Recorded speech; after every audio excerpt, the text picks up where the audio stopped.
Hello and welcome to St Andrew's Effective Learning Environments Lead Network Schools.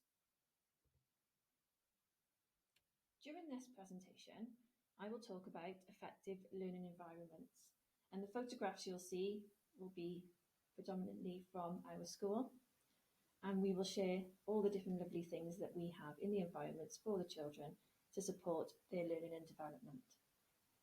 During this presentation, I will discuss enabling learning, what makes an effective learning environment, progressive provision, and how to observe, notice, and reflect. So if you look on Hub and part of the new curriculum for Wales, there's a section called Implementation and Practical Considerations. In this section, you will see the enabling learning documentation, and this isn't too long. It's quite a nice read, and it's been written for progression step 1. However, it can be used throughout the primary school.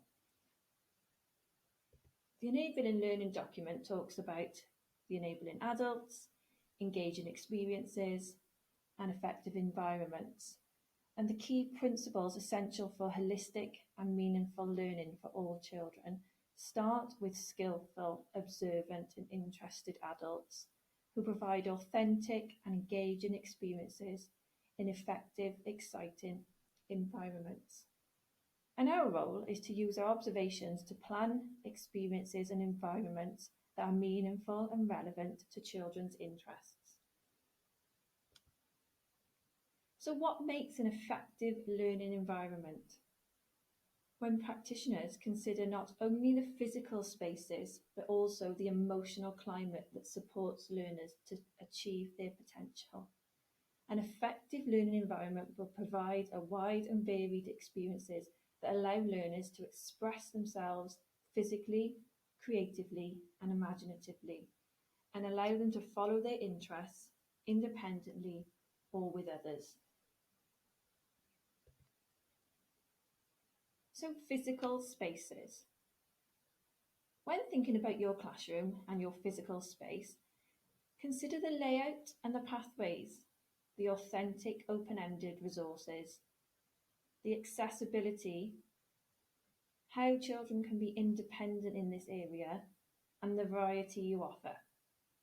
This is a reception class in St Andrew's Primary School, and this is the creative area, and it has the lovely space around the table, the freedom to explore and express themselves, the open-ended opportunities. There isn't a set task in this area, but children can freely create and use all the tools independently, and they have access to all the equipment in this area.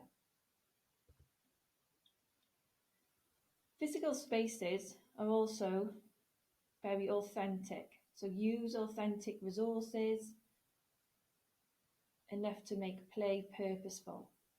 So allowing the children to use all the resources in any way, shape or form they would like to use them. So they could be making a shop here, or they could be transporting all the shop equipment, or they could be counting, they could be using the vegetables as something else. So we're allowing them the children to use the resources open-endedly. Displays around these areas display children's work, and they link to the environment. So we always link our displays to the environments in St Andrew's Primary. And we use large photographs to show exactly what the children have been doing, and they like to reflect on their own learning through looking at their large photographs. The emotional climate. Think about the safety and security, how the children feel. Relationships matter, so thinking about the role of the adult, how does that adult make you feel in that environment? The attunement and attachment, exploration is definitely encouraged through all our learning environments. Observation is the key. Enable the learning and have your calm and unhurried approach. So the emotional climate is how the adult will make the child feel in these environments. Are you giving your children the time to wallow in their learning, to think and have time to think and create and solve their problems, time to consider their emotions and feel calm and ready to learn? Are they allowed to be learning individually, collaboratively, in different contexts and in different environments? So the emotional climate is as important as the physical climate.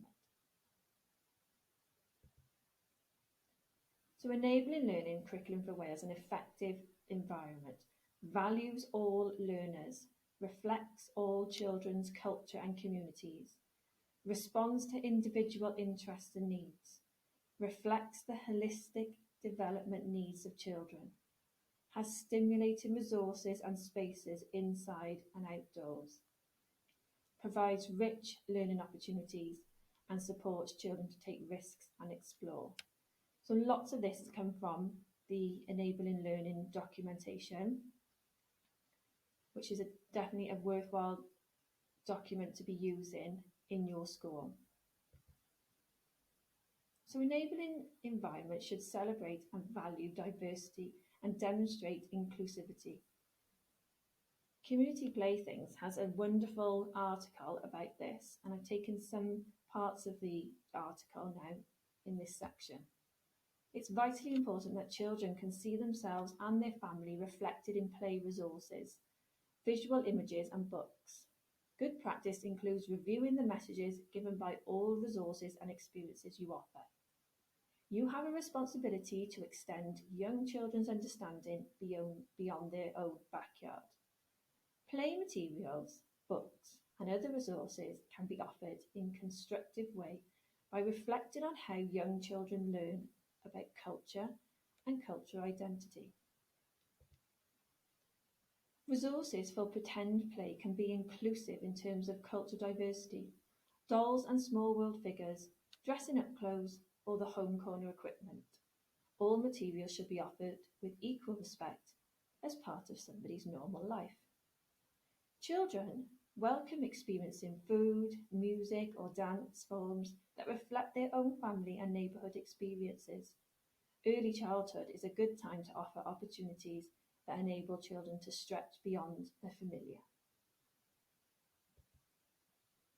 Awe and wonder. The environment should ignite curiosity about the living and non-living world, motivating them to explore, solve problems, develop their creativity and critical thinking skills. The environment, indoors and outdoors, should be central to learners' authentic experiences. The environment is a key driver for development. Through exploration of the environment in the local community and beyond, learners begin to develop a sense of belonging and appreciation for the world around them. Here is a fab picture from the reception outdoor learning area with a variety of loose parts that children can use as and when, however they wish to use them. The environment should offer time and space for both contemplation and reflection. This is the little fish in nursery, and children do just spend time watching the fish, talking with each other, looking at the factual books and the story books about fish. They spend a lot of time talking about this little animal. It's lovely to see. Observation and the role of the adult. To create an effective learning environment, you need to observe what the children are doing in the environment and act on your observation. How will this impact on future planning? So describe what is worth note-taking. So think about what are the children doing in your learning environment? What did you notice? What did you see? What did you hear? So what does this mean? Are they learning? Are they using cross-curricular skills? Are they consolidating their learning? Are they curious? Are they asking questions? How will you respond to this? Are you going to provide other resources, new provision? Are you going to encourage the adult to ask other questions and ignite more curiosity? Are you going to provide a challenge and how will this impact your future learning and planning. Progression in provision. Observe, assess and act. Plan the environment and experiences. Challenge children's thinking. Embed skills in authentic context and provision. Consider progression of skills in similar contexts.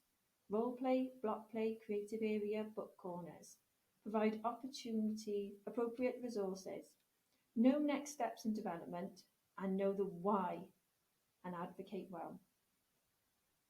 Here is a picture from the Year 1 little shop role play, and they've really thought about using authentic resources, asking the children their opinion, what they would like in the role play. They've got a little trolley for transporting and the baskets. The children have written all the signs. There's mark making and writing opportunities. There's maths opportunities. Lots of cross-curricular links here through the role play. So I'm going to go through lots of different areas in St Andrew's provision. We're going to discuss each area and then how it could be seen as progressive through the year groups. So here is block play. So in block play, you may observe the stages of block play: creativity, social skills, cooperation, collaboration, problem solving, mathematical thinking, concept development, obviously reading, writing, drawing, storytelling and imagination. So much can be seen in the block play area. Resources that could be added are paper, pencils, books, project resources, loose parts, a two-step ladder, measuring equipment, and I'd probably avoid the jackets and the hard hats. There's more information on the Frobelian website about blocks and block play. It's a really interesting read. So here's a picture from early years block play. This would be summer term in nursery, mark making opportunities, digital opportunities, and lots of other resources that have been added to the block play to enhance children's language, creativity and communication. This is a year 1 class and they wanted to create a hedgehog home. They worked collaboratively to create this hedgehog home with mark making, sticking, creative things, loose parts. Then they recorded their little show at the end of it using digital technology and they shared it with their class. And then this is into year 3, showing the progression. The structures are more detailed. They were representing structures, bridges, using more materials, like they've got the string there, lots of different things going on, huge collaboration, and they can explain everything that they did. So the creative area. Again, lots and lots of things happening in the creative area: problem solving, decision making, thinking, lots of lovely language, fine motor skills, mathematical thinking, science and technology, and individual and group experiences. Lots of resources should be offered so the children can access things independently: paper, chalks, oil pastels, watercolours, collage materials, junk modelling, scissors, straws, writing tools, and then other things that could be enhanced by projects. For example, you could have a post box in there, or you could be writing letters to somebody. Lots of different things could be added linking to projects, maybe photographs to inspire, photographs of the children, lots of different things. So early years creativity, imagination to create using limited palettes and choices, invitation to create using limited palettes and choices. So these are all invitations to create, and this doesn't say you have to paint a bird or a feather.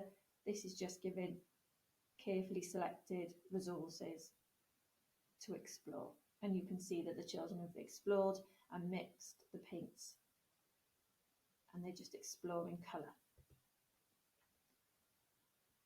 Vertical and horizontal surfaces provide creative opportunities to develop gross motor and fine motor skills. So here is the large easel, and children work collaboratively on the easel to paint on different textures, using different resources and tools, printing, painting, collage. This is a large A3 clipboard outdoors, and they would draw in the pretty flowers. Just lots of mark making opportunities around in the early years areas. This is some year 3 creativity. Again, this could be exactly the same as in large scale mark making and drawing, using the seasons to explore. But creativity is a strong driver for all learners, whatever age.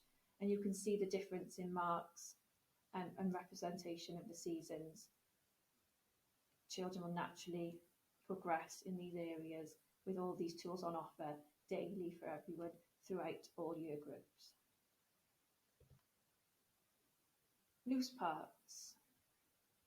So lots of learning in through the loose parts areas again, language, schema, problem solving, creativity, maths, science and technology. And in the loose parts areas, we'd use lots of different resources, natural, man-made, things that we can collect from home, recyclable materials, lots of things you can see there on the photographs. Other loose parts could be sand and water and blocks and materials from nature. I would say the loose parts needs to be nicely organised, accessible, and sometimes you could use the frames in the older year groups. So here's some loose parts in the early years. Children explore schema through loose parts. They could transport, enclose, rotate. Lots and lots of schema play here in loose parts. You can incorporate mark making into your loose parts. And then this is into year 3, progression step 2, looking at a smaller loose part, maybe thinking a bit more about exactly what you're going to do with that loose part, thinking a bit more creatively and refining what you're creating. Again, using the children's creativity, not given a set task, maybe some stimuli like these photographs here in this lovely book, and their own ideas. Another area that we have in St Andrews is the woodwork. We have a few woodwork areas for all year groups. There's a woodwork area in nursery, reception, year 1, year 2, and the juniors have a woodwork area as well. So through woodwork, children just naturally problem solve. They have a joy for learning, self-regulation, cooperation. They manage their own risk. Mathematical concepts and language, creativity, science and technology. Resources for the woodwork would be the safety goggles, tools, woodwork bench, wood, loose parts, material, clipboards and pens. And if you want to know a bit more about woodwork, The Wonder of Woodwork on the Frobelian website is a wonderful pamphlet to support your woodwork journey. So in the early years, you would explore the tools, you'd have support your hand-eye coordination, creativity, self-risk management and holistic learning. So here's some examples of woodwork in the early years, simple, effective woodwork. And then moving on to progression step 2, where there'd be more range of tools, a range of loose parts.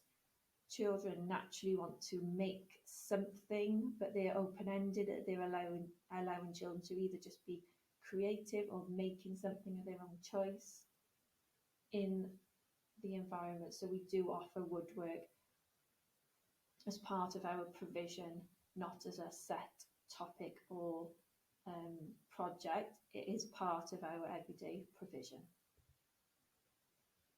Other areas that we have in St Andrews are cooking. We do lots and lots of cooking We use knives to chop. Children do lots of baking. We try and allow the children to be as independent as possible, teaching them to use their cross-curricular skills through authentic baking and cooking opportunities. They prepare snack, they make cakes, and lots more. We also provide beautiful reading areas and to value books and different types of reading materials. We've got lots of factual books, magazines, like little comics and things, books to link to projects, books of interest, familiar reading books. These are changed often to create curiosity for books in all areas of our provision. Role play. We all have a role play in progression step 1 and 2, and through role play they are learning to be social, and they're learning with their social and communication skills, cooperation, mathematical concepts and language, problem solving, relationships and well-being. Lots of resources are offered in the role play. We try to make them as authentic as possible, purposeful resources, opportunities for reading and writing, maths resources and digital resources. And a lot of the teaching can be done through the role play, so consolidating their skills, consolidating their knowledge of money, and offering one more or one less, etc. So early years domestic role play. These first 2 pictures are from a reception class, and you can see the lovely authentic opportunities in here for learning, the numbers with the clock, the calendar, the books on offer, the weigh-in, the writing opportunities.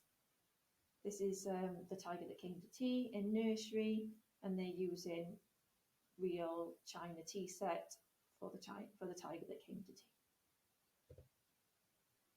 Progression in role play here, like I mentioned before, here's an Asda shop with authentic resources in here that the children again are using their skills to consolidate through the role play. Overall, your environment must reflect your learners. Your child and children in your class should be central to the reason why you're creating an exciting environment. What is happening in your environment? Notice, observe, reflect and change. Reflect your environment for how your children are responding to what they're seeing. Are they curious? Are they learning? Are they collaborating? Are they problem solving? Respond to the learners. Diolch yn fawr. I hope you enjoyed this presentation. Thank you very much.